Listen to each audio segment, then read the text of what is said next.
कितने लोगों के घरों में दुख घर ही के लोगों के कारण है। सब सुख था, घर भी है, मकान भी है, जमीन है, कुछ बिजनेस भी है, पैसे भी हैं, लेकिन परिवार का सदस्य कोई ऐसा है जो घर में आतंक मचाता रहता है, सहनशीलता नहीं। जब आपको क्रोध बहुत आने लग जाए तो समझ लेना अब आपके पतन का टाइम निकट आ गया है। ये क्रोध शन्यच्छति यो बेगम उत्थितम क्रोधा हर्षयो हो साश्रियो भाजनम राजन यश्च आपत्स न मुह्यति। नीतिकार कहता है जो अपने भीतर उठे हुए क्रोध की आग को बुझा लेता है और जो अपने भीतर हर्ष और खुशी को अंदर ही अंदर पचा लेता है। खुशी को पचाना बहुत कठिन है, क्रोध की आग को बुझाना बहुत कठिन है।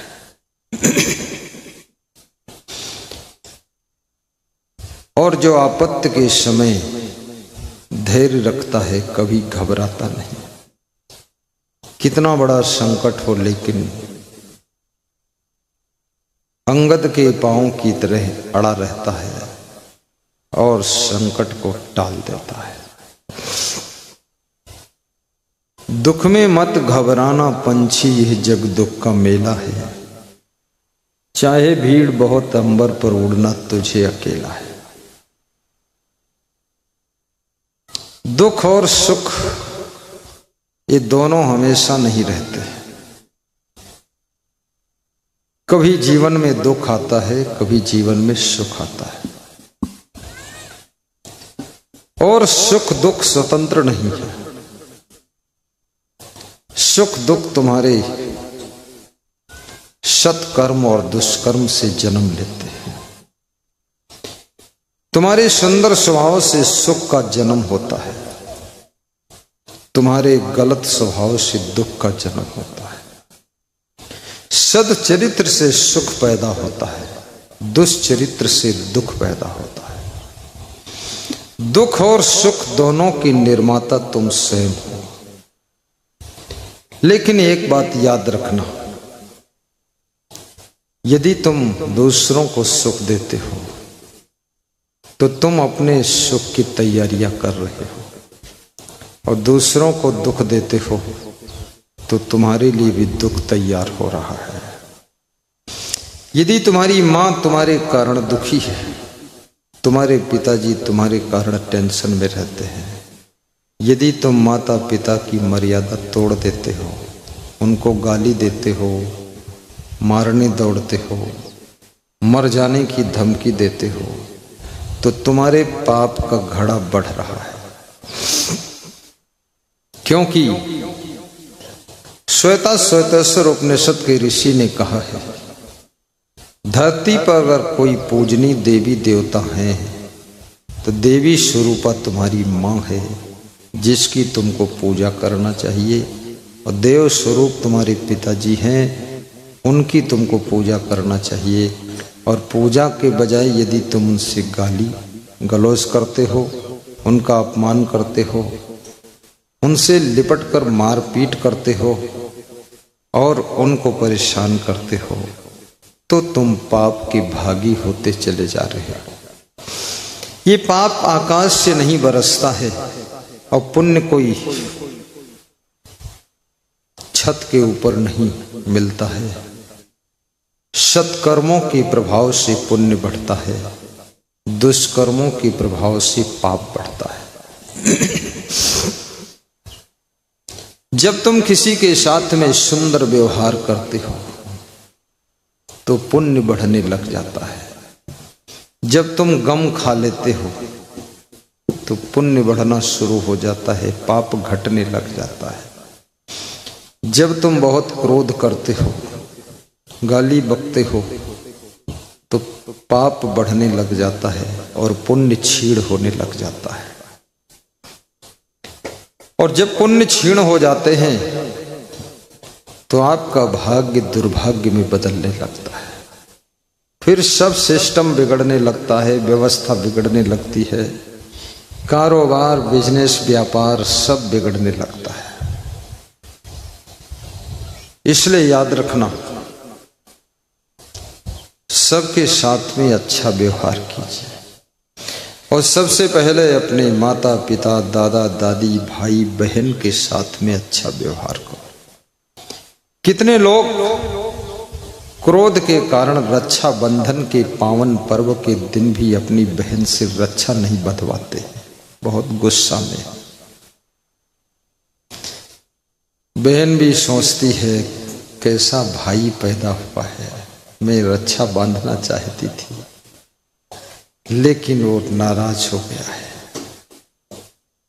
साल भर की नाराजी रक्षा बंधन के दिन मिटा लीजिए और बहन के पवित्र हाथों से रक्षा बंधवाइए, ताकि भाई बहन का जो प्रेम का रिश्ता है वो मजबूत होता चला जाए। और रिश्ते जिनके मधुर हैं, मजबूत हैं, उन्हीं लोगों को प्रसन्नता की प्राप्ति होती है, उन्हीं लोगों को प्रसन्नता की प्राप्ति होती है। रिश्तों के बिना तुमको धन्यवाद भी कौन देगा। लोग अच्छा मकान बनाते हैं, उद्घाटन करते हैं और मकान में रिश्तेदारों को बुलाते हैं। कोई रिश्तेदार देखकर कहता है, अरे भाई आपका मकान तो बहुत अच्छा है। ये शब्द सुन करके दिल को तसल्ली हो जाती है, मेहनत की थकान उतर जाती है कि किसी ने दो शब्द धन्यवाद के लिए कहा है। कुछ ऐसे भी निखट्टू रिश्तेदार आते हैं जो तुम्हारा सुंदर मकान देख करके जल भुन जाते हैं। तुमने बुलाया था उनको कि आएंगे, स्वागत करूंगा, नए मकान में बिठाऊंगा तो मन उनका खुश हो जाएगा, और उन्होंने तुम्हारा नया मकान देख करके उनका मन जल भुन के राख हो गया कि अरे इतना अच्छा बना दिया। जब पांडवों ने तांडव वन में नया भवन तैयार किया तो उस भवन का उद्घाटन उनको करना था। यज्ञ के माध्यम से यज्ञ की रचना हुई। कृष्ण भगवान से पूछा कि दुर्योधन को न्योता दूं कि ना दूं, क्योंकि किसी भी कार्यक्रम में विरोधी के निमंत्रण के लिए विचार कर लेना चाहिए। कृष्ण ने कहा निमंत्रण दे दो, क्योंकि नए भवन का उद्घाटन है, सबको न्योता जाएगा, दुर्योधन को न्योता नहीं जाएगा। न्योता ना देना भी दुर्योधन का अपमान करना हो जाएगा। न्योता दिया गया, दुर्योधन आया भी, बात सब बनती चली गई, लेकिन सारी बनी हुई बात द्रौपदी ने बिगाड़ के रख दिया। द्रौपदी छत पर बाल संवार रही थी। भीम और दुर्योधन की कभी बनती नहीं थी, तो भीम को ही लेने के लिए भेजा गया। कृष्ण ने कहा भीम तुमसे ही अनबन रहती है, इसलिए तुम जाओ, दुर्योधन को स्वागत सम्मान से लेकर आओ। दुर्योधन को लेने के लिए भीम गए। भीम भी बहुत सहनशील हो चुके हैं। दुर्योधन को देखते ही भीम का खून खौल जाता था, लेकिन आज दुर्योधन के साथ साथ भीम दुर्योधन को सम्मान से लेकर के हस्तिनापुर से नए पांडव भवन में आ रहे हैं। कभी कभी समता पूर्वक भी रिश्तों के साथ में तालमेल बिठाने की कला भी सीखना चाहिए। पुरानी नाराजगी और क्रोध को भुला करके ठंडे मन से नए अध्याय से शुरुआत करना चाहिए। दुर्योधन भी खुश है कि भीम आज हमसे झुक गया, हमको लेने आया, प्रणाम भी किया, चलो चलता हूं। ऐसी फर्श बनी हुई थी जिस फर्श को देखकर लगता था जल भरा हुआ है, और कहीं कहीं ऐसी फर्श थी लगता था यहां जल नहीं है, थल है। जहां थल दिखता था वहां जल था, जहां जल दिखता था वहां थल था। तो भीम ने कहा, भाई साहब, हे ज्येष्ठ भ्राता दुर्योधन, जल की जगह थल, थल की जगह जल दिखता है। ये यहाँ की जो फर्श है बड़ी अद्भुत कलाकारों से लगाई गई है, इसलिए जहाँ जल दिखे वहाँ चिंता न करना, वहाँ धोती आपके नीचे रहेगी, ठीक है, लेकिन जहाँ थल दिखाई देता है वहाँ पानी भरा है, वहाँ संभल के चलना। दुर्योधन ने सोचा ये हंसते हंसते कह रहा, हंसी मेरी कर रहा है, तो जहां जल दिख रहा था वहां पर धोती ऊपर चढ़ा लिया। वहां जल था नहीं, वहां थल था, लेकिन जहां थल दिख रहा था धोती नीचे गिराया तो धोती भीग गई। धोती भीग गई तो छत पर बैठी हुई द्रौपदी हंस देती है। कब किसको कहां कैसे हंसना चाहिए, इसमें भी बहुत विवेक की आवश्यकता है, क्योंकि हंसी से बहुत बड़ा युद्ध खड़ा हो सकता है। किसी की हंसी करना ये बहुत बड़ा अपमान होता है, और कितने लोगों को न हंसने का शऊर है, न रोने का शऊर है, न उठने बैठने का शऊर है, न बोलने का शऊर है, न खाने पीने का शऊर है, न कपड़ा लत्ता पहनने का शऊर है। अरे और तो छोड़ो, टट्टी पेशाब करने का भी शऊर नहीं। बीच सड़क पर लेटरिन कर देते हैं लोग, बीच आंगन में लघुशंका कर देते हैं, नाक पोंछ करके दीवालम चिपका देते हैं लोग, कोई शऊर है ही नहीं। कितनी स्त्रियां नाक पोंछ करके उसी अंगुलियों से आटा मार देती हैं। पति कहता रोटी में कुछ नमकीन आ रहा है, बोले बोलो मत, खा लो, क्योंकि ये अपनी कंपनी का माल है ये। कोई शऊर नहीं, पसीना पोंछ करके उसे लोई बेल रही बना रही, सब गर्दन का पसीना लोई में लगा दिया है। अब खाने वाले भी अपने आप में समझ लेते हैं पूड़ी पक गई है, सब ठीक है, पसीना भी तो जल ही गया होगा, खा जाते हैं। शऊर आना बड़ा कठिन है, कपड़े पहनने का भी शऊर नहीं। धीरे धीरे फैशन की दुनिया में कपड़े बड़े ऊट पटांग पहने जा रहे हैं। भारत देश में 40 वर्ष पहले स्त्रियां घूंघट काटती थी, अपने चेहरे के आगे आधा फीट धोती लटकाती थी, चेहरे को छिपा के रखती थी। लेकिन आज फैशन की दौर में घूंघट तो खैर गया, लेकिन अब 1 फीट धोती पीछे पीठ के ऊपर उल्टा लटका देती, आगे के बजाय पीछे लटकाती हैं। उनको मालूम नहीं मुंह आगे है कि मुंह पीछे है। इतनी बेशऊर। अब क्या करोगे? कितनी पुरानी औरतें नई औरतों की धोती सुधार सुधार उनकी खोपड़ी धरती रहती है, अब वो इस बांधने है वह बार बार खसक के गिर जाते हैं। सिर को खोलने से और फूहड़ बनने से तुम सुंदर नहीं हो सकते। भगवान राम के कपड़े पीले थे, कृष्ण के कपड़े नीले थे, लेकिन भगवान के दर्शन के लिए दुनिया इंतजार करती है। सीता जी की पूजा होती है, कपड़े मर्यादा से पहनिए।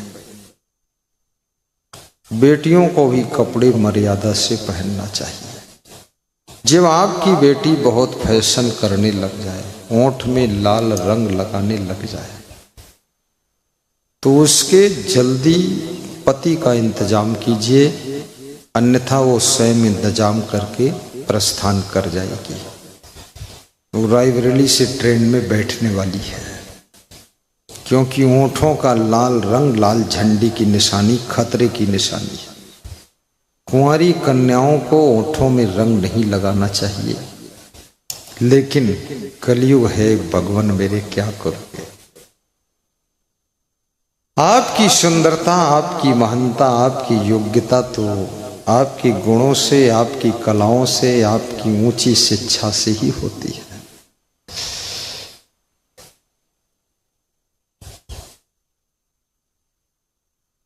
काकः पक्षेषु चांडाला पापो मुनि नाम चांडाला सर्वेषां चैव निंदकः पशूनां चैव चांडाला कुक्कुरः कोकिलानां स्वरूपम स्त्रीणां रूपम पतिव्रतम क्षमा रूपम तपस्विनां विद्या रूपम कुरूपाणाम। कुरूप मनुष्य का सुंदर रूप विद्या है, स्त्री का सुंदर रूप पतिव्रता धर्म है, साधु का सुंदर रूप क्षमा गुण है और कोयल का सुंदर रूप उसकी मीठी बोली है। शरीर की सुंदरता टेम्परेरी है। 50 साल की उम्र के बाद शरीर की सुंदरता घटना शुरू हो जाती है। 15 साल से लेकर के 40 साल तक चमक दमक रहती है। 40 के बाद चमकता हुआ सूरज अस्त होने लग जाता है। फिर कितना ही संभालो, लेकिन जब जिंदगी बुढ़ापे में प्रवेश कर जाती है तो सुंदरता अपने आप घटने लग जाती है। जरा रूपम हरत, बुढ़ापा सुंदर रूप को हर लेता है। धैर्यम आशा, आशा धैर्य को हर लेती है। मृत्यु प्राणान हरत, मृत्यु प्राणों को हर लेती है। धर्मचर्याम असूया, दोष देखने की आदत धर्माचरण को हर लेती है। क्रोधः श्रियम, क्रोध लक्ष्मी को हर लेता है। कामो हिर्यम, और काम वासना लज्जा शर्म को हर लेती है। सर्वमेवाभिमान, और अभिमान तुम्हारा सब कुछ छीन लेता है, हर लेता है। इसलिए याद रखना, इस अभिमान को हटाइए। शीलम अनारि सेवा, शील गुण को, अनाड़ी लोगों की सेवा करने से शील गुण नष्ट हो जाता है। द्रौपदी हंस देती है। द्रौपदी के हंसी से दुर्योधन को दुख और शर्म लग जाती है कि अरे ये स्त्री मेरे परिवार की स्त्री है, मुझको हंस रही है। उसी समय दुर्योधन के मन में द्रौपदी के प्रति बहुत द्वेष पैदा हो। कोई फिसल कर गिर पड़े और तुम हंस पड़ो, तो फिसल कर गिरा ये तो चोट लगी ही है, लेकिन तुम्हारे हंसने से अपमान की चोट और ज्यादा लग गई। कोई कर्ज में डूब गया और उसकी जमीन बिक गई और तुम हंसी उड़ाओ तो उसको जमीन बिकने में तो कम दुख है, लेकिन तुम्हारे हंसी के अपमान से ज्यादा दुख हो रहा है। धैर्य बंधाइए उसको। धीरज बहुत बड़ी चीज है।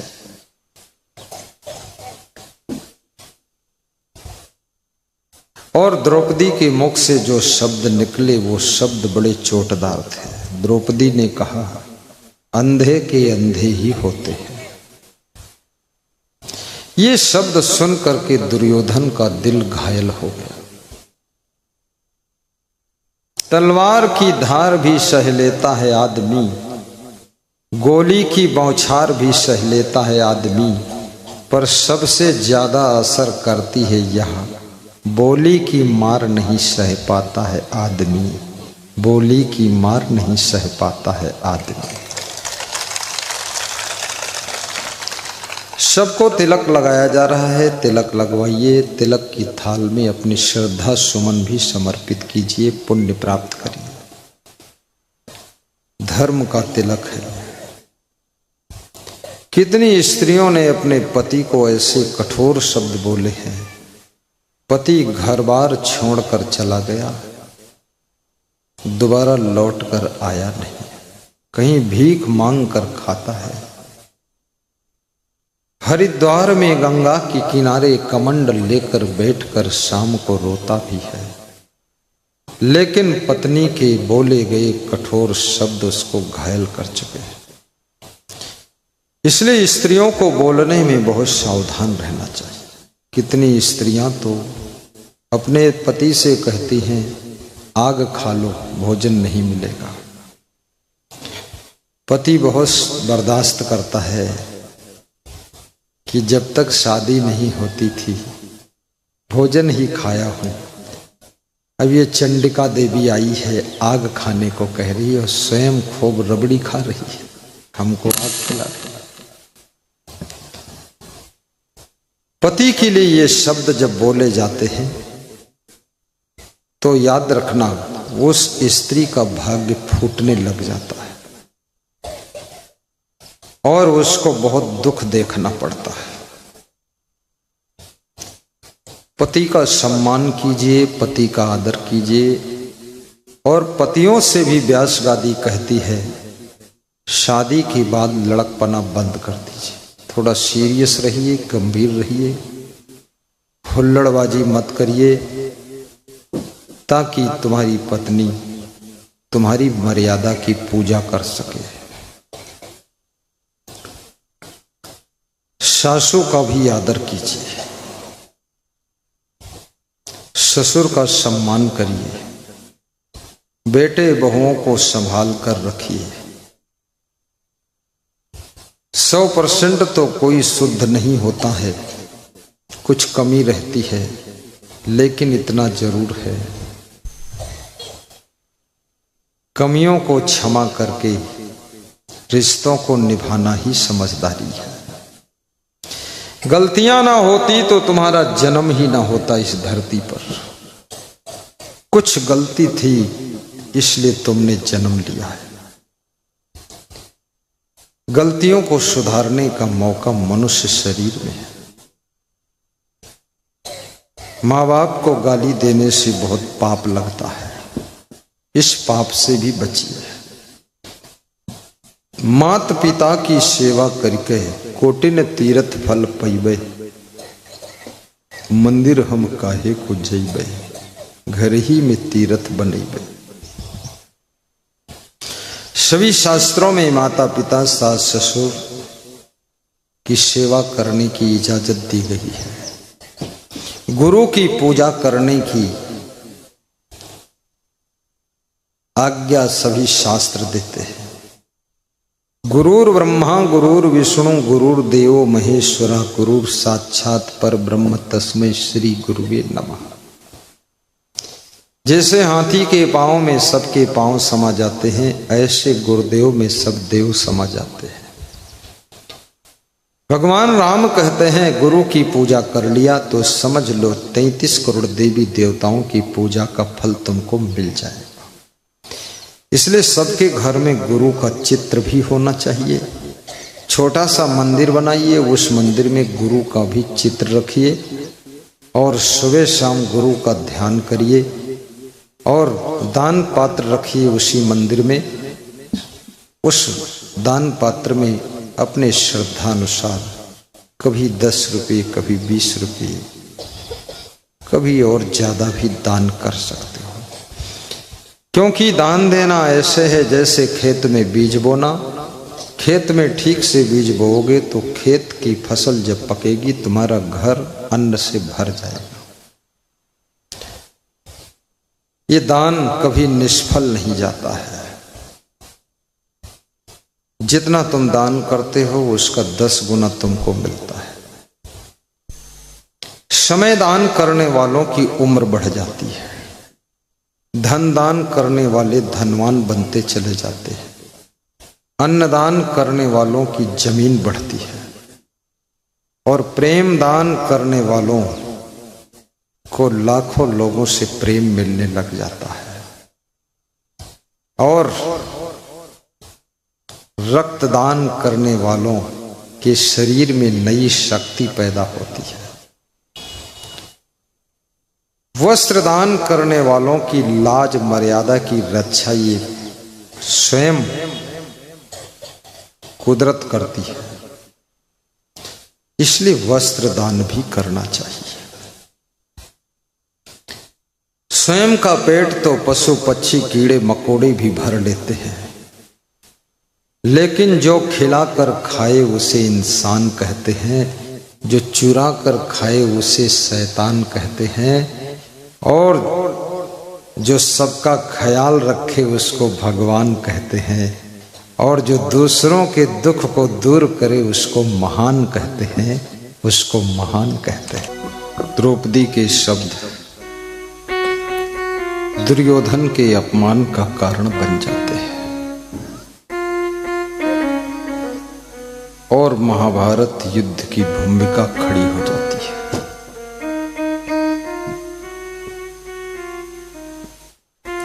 इसलिए हर व्यक्ति को संभल कर बोलना चाहिए। बोलने में चूक हो जाए तो क्षमा मांग लेना चाहिए, और अगला यदि अज्ञानवश बहुत कठोर बोलते हैं तो उसे क्षमा भी कर देना चाहिए, क्योंकि परिवार क्षमा के सूत्रों से ही बंधा रहता है। परिवार, समाज, देश सबकी अलग अलग व्यवस्था है। परिवार में क्षमा करना पड़ता है और क्षमा मांगना पड़ता है। पूरी जिंदगी को नए ढंग से जीना शुरू कर दो। बहुत कलह कलेश कर चुके हो, बहुत मदहोश बेहोश रह चुके हो, बहुत उत्पात खुराफात फालतू बात कर चुके हो। आज से अपनी जिंदगी को बदल डालिए। तुमने मकान बदल दिया, गाड़ी बदल दिया, कपड़े बदल दिया, लेकिन तुमने अपनी जिंदगी को नहीं बदला है। जिंदगी का ढंग बदलो, स्वभाव को बदलो, चरित्र को बदलो, कर्मों को बदलो।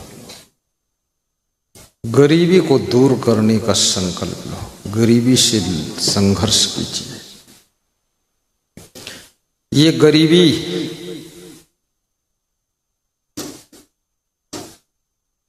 कितने सालों से तुम्हारे पीछे पड़ी है, इस गरीबी को कब दूर करोगे?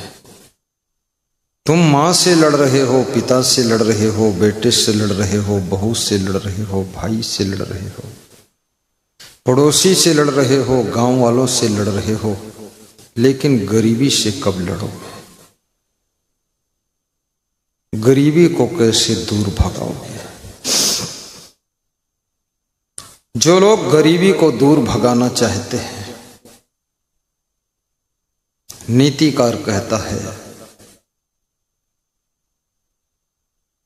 उनको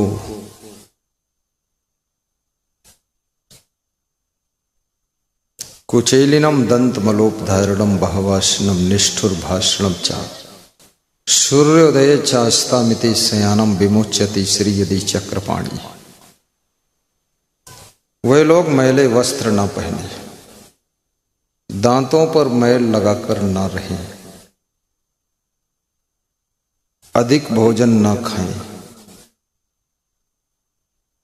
और सूर्योदय सूर्यास्त के समय ना सोएं और अपने मुख से गाली ना बकें। ये 5 काम यदि आपने कर लिया है तो आपकी गरीबी दूर होना शुरू हो जाएगी। ये गरीबी को दूर करने के मंत्र हैं। अन्न का अपमान न करो, मूर्ख का सम्मान न करो, पति पत्नी भाई भाई माता पिता के साथ कलह कलेश न करो, तो आपके घर में लक्ष्मी बहुत आने वाली है। स्वभाव को बदलिए। ये चिड़चिड़ा स्वभाव, झगड़ालू स्वभाव, गुस्सैल स्वभाव, क्रोधी स्वभाव, इस स्वभाव से गरीबी आती है। प्रेमी स्वभाव, मधुर स्वभाव, गमखोर स्वभाव, सरल स्वभाव, निर्मल स्वभाव, इस स्वभाव से लक्ष्मी घर में आती है। सफाई शुद्धता रखो, सवेरे उठकर काम करो, बच्चों को लाड़ प्यार बिल्कुल मत दो। लाड़ेत पंचवर्षाणि 10 वर्षाणि ताड़ेत प्राप्तितु खोडसे वर्षे पुत्रम मित्रम इवाचरेत लाड़ेत बहवो दोषा ताड़ेत बहवो गुणः तस्मात् पुत्रस्य शिष्यस्य ताड़येन नतु लालयेत। नीतिकार कहता है कि बालक को केवल 5 वर्ष की उम्र तक लाड़ प्यार कीजिए, उसके बाद 5 से बड़ा हो तो कड़ी दृष्टि रखिए, अनुशासन रखिए। 16 साल का बच्चा हो जाए तो उसको मित्र समझ करके उसके साथ हिल मिलकर काम कीजिए।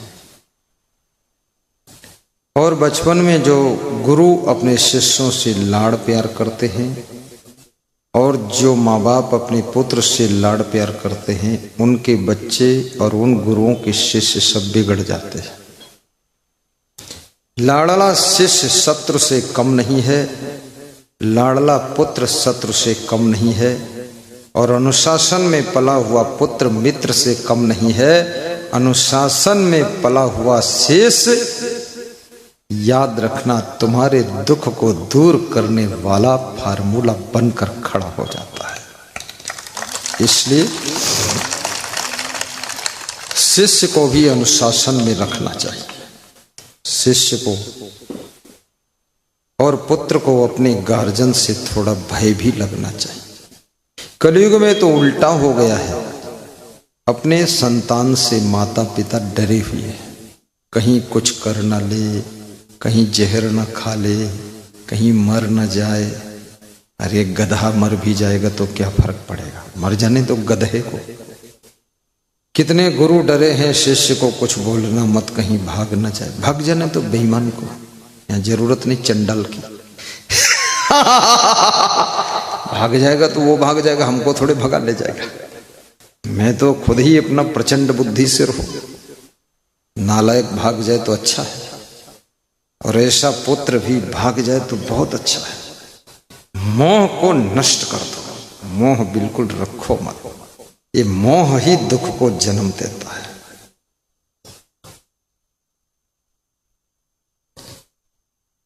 स्त्रियां मोह की मूर्ति होती हैं, स्त्रियों की ममता के कारण ही बच्चे ज्यादा बिगड़ जाते हैं। सिर पे हाथ धर के कहती है, रे मेरा लाल बैठो बैठो। अपने पति से कहती, तुम छुई न ले का मारे न देखो, तुम अपन दूरी न रहो। अभी लाल एक दिन महाकाल पैदा हो गया। अरे इसको दोनों पति पत्नी सलाह करके पिटाई करवाओ, पुलिस में रिपोर्ट लगाकर इसकी पिटाई कराओ। मुख्यमंत्री और प्रधानमंत्री को एक कानून बनाना चाहिए कि माता पिता को गाली देते हुए जिस संतान का वीडियो मिल गया उसको 2 महीने की जेल, और माता पिता को मारते ही अगर वीडियो मिल गया तो 6 महीने की जेल। और 6 महीने से पहले जमानत किसी की लगेगी नहीं, माता पिता की ही जमानत से छूटेगा, और 6 महीने से पहले उनकी जमानत भी मंजूर नहीं होगी, ताकि इसको थोड़ा सा सजा मिलनी चाहिए।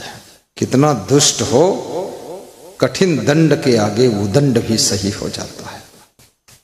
लेकिन माता पिता का मोह बच्चों की जिंदगी को बर्बाद कर देता है। अनुशासन में पालो बच्चों को। मैं गुजरात में था, दाहोद में, एक बच्चा बड़ी शैतानी कर रहा था, 10 साल का था। थोड़ी देर में उसका बाप आया, तो बाप बोला, मैं आऊं तेरे पास? तो हाथ जोड़ा, बोला, नहीं पापा तुम मत आना। बिल्कुल शांत बैठा था पापा को देखकर। तो हमने कहा बहुत शांत बैठा। बोले हफ्ता में 1 दिन सर्विसिंग होती है इनकी। तो हमने कहा कैसे करते हो सर्विसिंग? बोले उल्टा टांग देता हूं और कोड़ा निकालता हूं घोड़ा वाला। तो उल्टा टंकयू डरन मारे पेशाब कर दी के मुहे मावत पेशाब से, और थर थर कांपत है, टट्टी पेशाब सब निकल जाते। और इकी माँ से हमारा सलाह हो जाते, जब इका उल्टा टांगित है तो माँ सब्जी खरीदे चली जाती। अतना ये थर्राए जाते हैं कि दोबारा चूं करते ही नहीं, थर थर कांपे नारे और नारी। अनुशासन और अंकुश। अंकुश विहीन हाथी मतवाला होकर के घरों को गिरा देता है, गाड़ियों को उलट देता है। अंकुश के डर से कंट्रोल हाथी अपनी पीठ पर 5 लोगों को बिठाकर हलोर से महाराजगंज पहुंचा देता है। अंकुश में ये दम है। अनुशासनहीन व्यक्ति शराब पी करके आधे मोहल्ले को गाली देता है। अनुशासन में बंधा हुआ व्यक्ति कभी शराब छूता नहीं है और मोहल्ले वालों को लड्डू का प्रसाद जन्मदिन के उपलक्ष्य में बांट करके सबका मुंह मीठा कर देता है। अनुशासन में रहो। तुम्हारे जन्म होने से परिवार को क्या मिला, घर को क्या मिला, माँ बाप को क्या मिला, तुम्हारे साधु बनने से गुरु क्या मिला, तुम्हारे गुरु भाइयों को क्या मिला, तुम्हारे जन्म लेने से तुम्हारी बहनों को क्या मिला, गांव को क्या मिला, जिले क्या मिला, पड़ोस में क्या मिला लोगों को। भूत कहीं का काल यवन पैदा हुआ है, साधु बन गए, कोई सही चाल चलन नहीं है, सब उल्टा पलटा। जहां देखो तहां कमंडल लिए खड़े, होटल पर है कमंडल बजावत है, कोई शर्म लाज नहीं।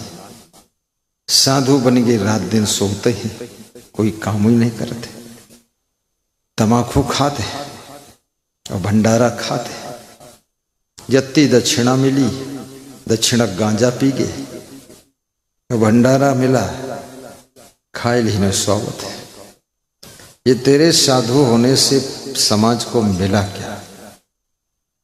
संत का सम्मान इसलिए होता है क्योंकि संत परोपकारी होते हैं। वृक्ष कबहु नहीं फल भखै, नदी न संचय नीर, परमार्थ के कारण साधन धरा शरीर। वृक्ष गंदा पानी पीते हैं, गंदा गोबर ग्रहण करते हैं और मिट्टी में लगे रहते हैं, और मीठे मीठे आम के फल, अमरूद के फल, संतरा फल तुमको देते हैं। तुम उनको गोबर खिलाते हो, वह तुमको संतरा खिलाते हैं। और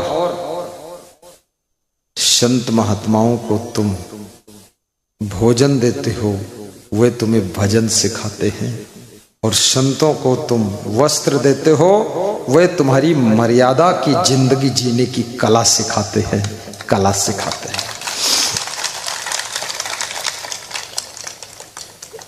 वृक्ष कबहु नहीं फल भखै, नदी न संचय नीर। नदी कभी जल को इकट्ठा नहीं करती, न नदी पानी पीती है। जो पानी है उसको प्रवाहित करके समुद्र को दे देती है। नदी दाता है, नदी देने का काम करती है, इसलिए नदी का जल मीठा होता है। समुद्र लेने का काम करता है, इसलिए वही जल समुद्र में पहुंचकर खारी हो जाता है। देने का काम जो करते हैं वह हमेशा मीठे बने रहते हैं। जो केवल लेने लेने का काम करते हैं वह खारी हो जाते, उनका स्वाद बिगड़ जाता है। नदी न संचय नीर, परमार्थ के कारण साधुन धरा शरीर। संत महात्मा परमार्थी होते हैं, साधु बड़े परमार्थी, शीतल उनके अंग, और तपन बुझावें और की दई दई आपन रंग। सारा संसार काम क्रोध की अग्नि में तप रहा है। संत महात्मा अपने ज्ञान का रंग, चरित्र का रंग, ध्यान का रंग छोड़ करके संसार के तपते हुए जीवों को शीतलता प्रदान करते हैं। इसलिए संतों का हम सम्मान करते हैं, संतों का हम आदर करते हैं। जिस समय राजा दशरथ की मृत्यु हुई, राम वनवास चले गए, लक्ष्मण चले गए, सीता जी चली गई, कैकेयी कौशल्या सुमित्रा विधवा हो गई। अयोध्या में अशांति छा गई, कोहराम हो गया, खुशियां सब भंग हो गई। एक व्यक्ति की गलती पूरे देश की खुशियों को तबाह कर सकती है। परिवार के एक सदस्य की गलती, एक सदस्य का गलत स्वभाव परिवार के 10 व्यक्तियों के सुख को नष्ट कर सकता है। आश्रम में एक साधु की गलती पूरे आश्रम को तहस नहस कर सकती है। याद रखना, एक माचिस की तीली अगर जलाकर गलत जगह आग लगा दिया जाए, पूरा गांव जलकर राख हो सकता है। पूरा गांव जलकर राख हो सकता है, एक माचिस की तीली। वह माचिस की तीली न बनो कि घर की सुख शांति को जलाकर राख करने का काम आप मत कीजिए। घर में सुख शांति पैदा कीजिए। मां से लड़ना कोई बहादुरी का काम नहीं है। बाप से लड़ना कोई बहादुरी का काम नहीं है।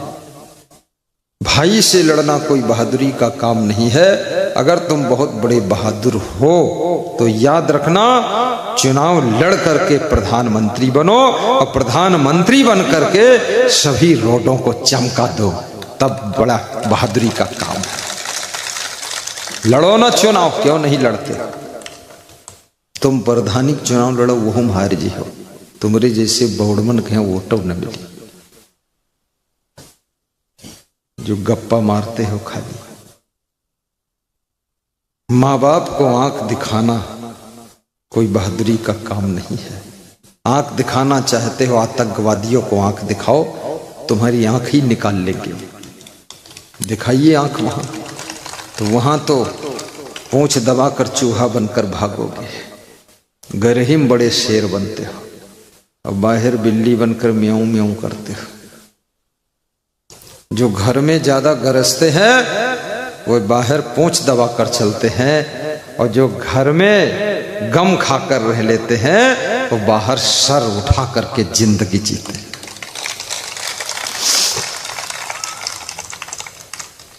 कितने पतियों ने अपनी स्त्रियों को बहुत दुख दिया है। शराब पीकर आते हैं, उल्टी पलटी टट्टी, लड़ाई झगड़ा गाली गलौज सब करते हैं। स्त्री का जीवन भी बहुत पराधीन जीवन है। अब इस राक्षस के पाले पड़ गई बेचारी, क्या करे। शराब पीना है, लड़ाई झगड़ा करना है। शादी से पहले अपने सास ससुर जो होने वाले हैं उनसे कह दो कि मैं शराब पीऊंगा, लड़ाई करूंगा, तुम्हारी लड़की को पीटूंगा। शादी करना हो करो, न करना न करो, तो तुम्हारी शादी कुतिया के साथ भी नहीं होगी। कुतिया भी हट जाएगी कि उल्लू के साथ हम शादी न करें। तुम काबिल ज्यादा हो ना, काबिलियत तुम निकरी हो। ये शादी कोई खिलौना नहीं है। 100 झूठ बोल के शादी होती मुश्किल से नहीं। हर माँ बाप झूठ बोलत हमारा लड़का बिल्कुल ठीक है, कोई अवगुण नहीं है, बिल्कुल देवता तना है, और तुम्हारी लड़की बड़ा किस्मत हुई तो हमारे घर में आई। और जब आए गए तो लड़की और लड़के के बापा को पता चला बड़ी बदकिस्मत रह चुकी घर में आया।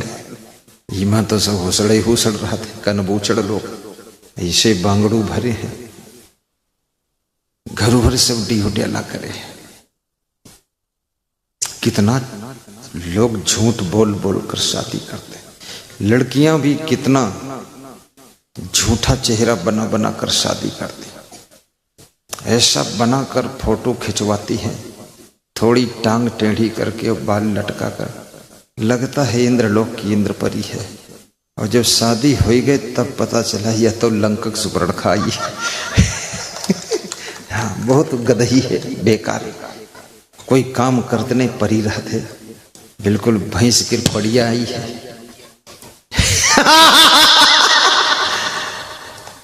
सब नरक बनाए थे इस डिहुडियाला।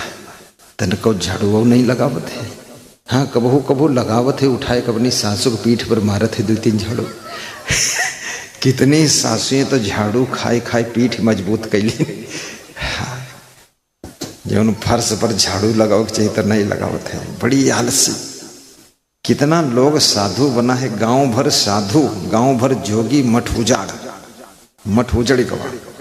साधु 20, कोई अपन 12 इंचत है, कोई जटा सुधारत है, कोई दाढ़ी सुधारत है, कोई शीशा देखत, कोई तबला धुन धुन बजावत है। ता धानी पाधानी सानी, अरे रोटी कब बनी, धानी पानी बताओ। झाड़ू तक लगावत नहीं, सवेरे से तबला ठोकब शुरू करनी। तुम्हारा तबला हम कुदार से फोड़ फेंक, हमारे गुरुजी कहा तबला हम कुदार से फोड़ फेंक दे। गुरुजी हमारे मजाक। तो हमने कहा गुरुजी कुदार से काहे फोड़ी हो, कमर में धर लियो। कहीं हम कुदार से इसलिए फोड़ दे दोबारा यहाँ बजे के न चाहिए। काम करो, सफाई करो आश्रम के। काम करने की इच्छा नहीं, आलसी बने मक्कार, रोगी बने घूमत है, 2 कदम चल नहीं सकते। कितनी लेडीजों ने अपने शरीर को इतना बिगाड़ा है। आई थी पत्नी बनकर और धीरे धीरे हथनी बन गई। 1 कदम नहीं चल पाती हैं।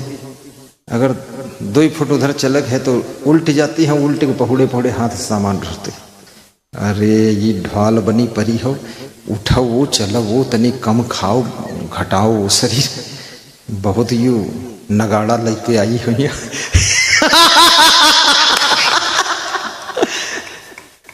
तो मेहनत करना चाहिए हर आदमी को, हंसी खुशी की जिंदगी होनी चाहिए। घर में आप आए तो घर में सन्नाटा खत्म होना चाहिए और घर में खुशियों का वातावरण बनना चाहिए। आप भी हंसिए और अपने बूढ़े माँ बाप को भी हंसा दीजिए और पूरी दीवालों को खुश कर दीजिए। ऐसी जिंदगी होना चाहिए। सवेरे सोकर उठो तो भी थोड़ा हंसो। उस सोए को उठते हैं तो बैठ रुआवत हैं थोड़ी देर। का कोई रात भर तुम्हें कोटी से हो, ये रुआवत काहे बैठे हो। मैं तो उठता हूं तो पहले हंसता हूं जोर से। तो हमारे साधु भी हंसते हैं सब। इनका सबका हंसाई थे। इनका नाव बदल बदल रखे थे। जी का नाव यज्ञ, शिव का नाव कही थे रामलाल इधर आइए।